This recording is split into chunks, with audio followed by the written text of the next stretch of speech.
joining us here on the 5 o'clock news tonight. We will begin with breaking news. A male in his teens has been shot by police after robbing a grocery store. Rachel is on the scene with more information.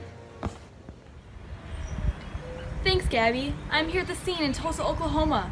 17-year-old Dallas Winston was trying to make an escape after robbing a BD Groceries here in Tulsa. Police moved to make an arrest when he pulled out a gun.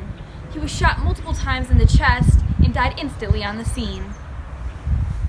Dallas Winston had lived in New York for 3 years when he was younger. Winston had been arrested numerous times, once at the young age of 10. Dallas later moved to Tulsa, Oklahoma, where he became classified as a greaser. Winston was in the hospital just hours before he robbed that store. Authorities wondered what events could have led to this incident and whether or not Winston should have been released from that hospital.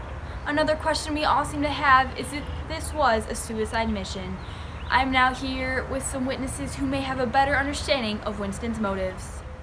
Here's Ponyboy Curtis. What don't you understand? The gun wasn't loaded. There weren't any bullets in that thing. What don't you? It wasn't his fault. Hey, we need medical attention over here! He always carried around that stupid heater. I knew it would get him some trouble someday. Here was Soda Pop Curtis and Steve Randall. What do you have to say about this event? He knew what he was getting into when he pulled out that heater. Dally had gotten in trouble with the police enough times to know what would happen.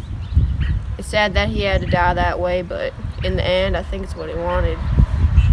Dally was our friend and our buddy, and he had lost the only thing he'd ever loved.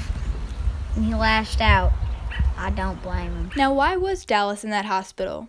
Dallas Winston, Johnny Cade, and Ponyboy Curtis saved children from a burning church in Windjacksville. Curtis made it out without any severe injuries, but Cade and Winston were less fortunate. Winston suffered from third-degree burns, but was said to recover. Cade had a piece of burning timber fall on his back, which likely paralyzed him. Cade was unable to overcome his injuries and later died in the hospital. Many believe this was Dallas Winston's motive for his suicide mission. Thanks, Rachel. That whole story sounds so horrible. Stay tuned for the weather with Jim.